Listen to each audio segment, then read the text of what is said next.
안녕하세요. 탐색몽입니다. 10월 24일 금일 증시 마감 브리핑 한번 해보도록 하겠습니다. 금일 우리나라 코스피 시장은 GDP 부진에도 불구하고 외국인 순매수 등에 힘입어서 좀 소폭 상승 마감하였습니다. 요즘 들어서 일단 2100포인트를 좀 돌파 여부를 해야 되는지 관건인 가운데 좀 박스권에서 좀 움직이고 있는 혼조세 증시이기 때문에 개별 종목 이외에는 좀 증시가 혼조세를 보이면서 좀 매매하시는데 좀 어려움을 겪을 수도 있는 시장입니다. 그렇기 때문에 이 박스권에서 추세선을 이탈하지 않고 2100포인트를 돌파를 하여야지만 다시 한번 좀 추가적인 상승을 기대해 볼 수 있을 것 같습니다.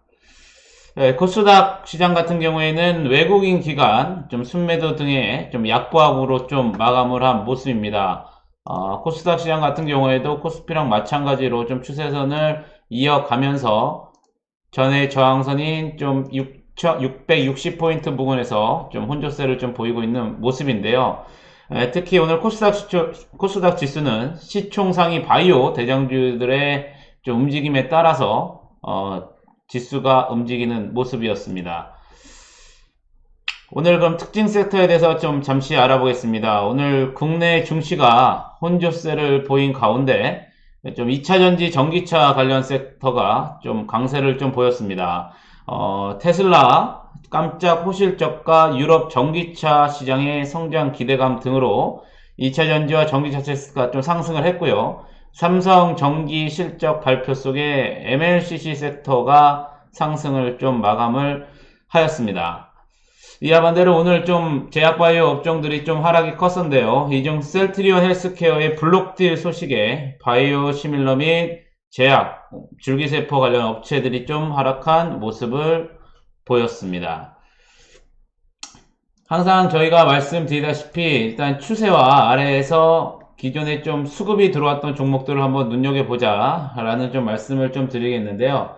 오늘 먼저 알아보실 종목은 좀 유진로봇입니다. 유진로봇 같은 경우에는 최근에 들어서 조금씩 수급이 좀 들어오는 모습인데요. 이전 저항 라인인 일단은 3,450원 정도의 저항이 있고요. 반대로 좀 저점을 높여가고 있는 부근인 2,700원 부근에서 현재 좀 지지를 좀 받는 모습입니다. 오늘 좀 이렇게 수급이 나왔지만 아직까지 위에 있는 좀 매물을 좀 소화해야 되는 모습을 좀 보이기 때문에 이거 같은 경우에는 좀 저희 구름대를 아직 못 뚫었기 때문에 이탈만 하지 않는다면 완만한 이 추세선에서 한번 공략을 해보시는 것도 좀 좋지 않을까라는 좀 생각을 좀 드려보고요. 그렇기 때문에 좀 지그재그의 형태, 그리고 반대로 올라왔을 때는 이전 저항 라인이 3,500원 정도 부근을 한번 눈여겨보셔라 라고 좀 말씀을 한번 드려보겠습니다. 그 다음 종목은 KTCS입니다. KTCS도 마찬가지로 단기간 추세가 좀 내려오면서 바닥을 좀 만드는 모습인데요.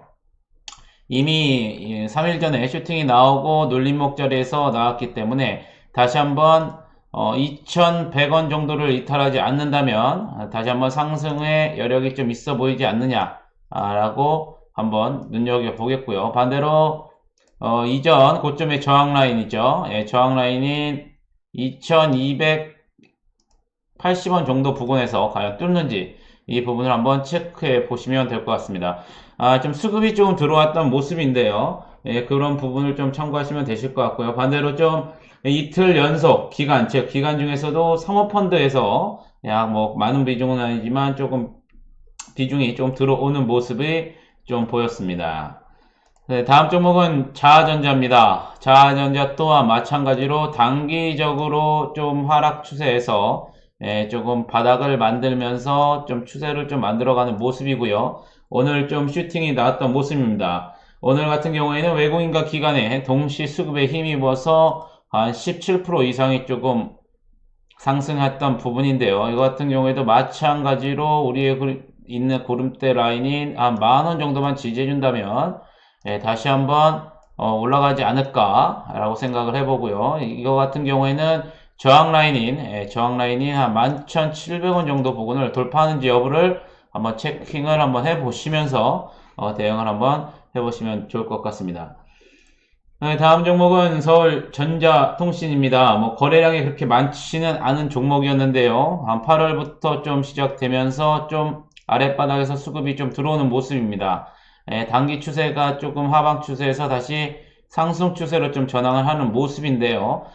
급하게 쫓아가기보다는 지지 라인인 1,000원, 100원 정도 부근에서 지지를 받는다면 다시 한번 돌파를 노력을 해보지 않을까 상승이 되고요. 이전 저항 라인인 한 1250원 정도 부근을 돌파하는지 여부도 한번 지켜보시면서 관심을 가져보시면 좋을 것 같겠습니다.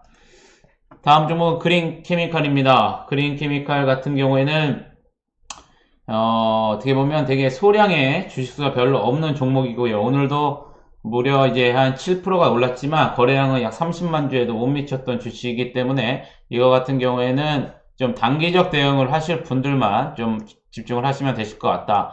지금 들어서 약간의 좀 단기 추세를 했고 오늘 구름대를 좀 뚫어주는 모습을 강력하게 보여줬던 모습이었기 때문에 과연 이게 이 구름대 위에인 3,500원 정도를 지지하는지 여부 를 한번 체크를 한번 해보시면 되실 것 같고요.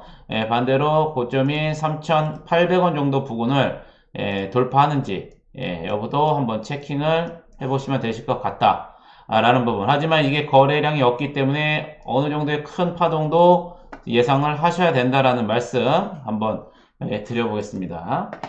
다음은 한미사이언스입니다. 한미사이언스 같은 경우에도 엄청난 주가 하락이었었죠. 올해 초까지만 해도 8만원 이상이었던 주식이 거의 반토막이 난 상황입니다. 그리고 나서 올 여름 들어서 한 바닥 4만원, 3만 9천원에서 바닥을 돌파하면서 좀 매물 소화하는 과정을 거치고 있는데요. 하지만 위에 매물이 좀 많이 포진되어 있는 부분이 있기 때문에 이 부분을 어떻게 뚫어주느냐. 물론 시간이 걸릴 수도 있기 때문에 이런 부분. 그래서 3만 9천에서 4만원을 지지받는다면 한번 공략을 한번 해보시는 것도 괜찮지 않을까 생각이 듭니다. 그래서 최근에 좀 기간이 조금 들어오는 왔지만요. 근데 오늘 같은 경우에는 투신 같은 사모펀드에서 조금 들어오면서 제약바이오 업종이 하락하는데도 불구하고 오늘 좀 약간 상승으로 좀 마감을 한 모습입니다.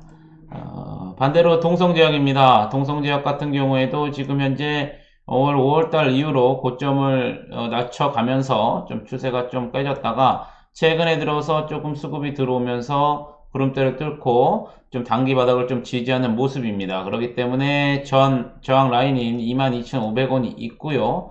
반대로 이거 같은 경우에는 구름대를 이탈하지 않는다면 17,850원을 이탈하지 않는다면 다시 한번 눌림목 자리에서 공략을 한번 해보면 되지 않을까라는 생각이 듭니다.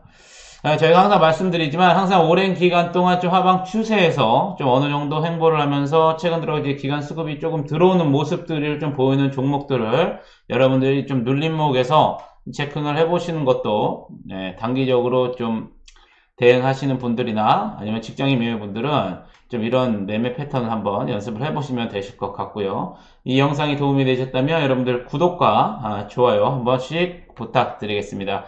혼조세인 이 증시에서 개별 실적 시즌이기도 한데요. 여러분들의 잘 대응을 하셔가지고 수익을 나실 수 있는 그런 주간이 되었으면 하겠습니다. 감사합니다.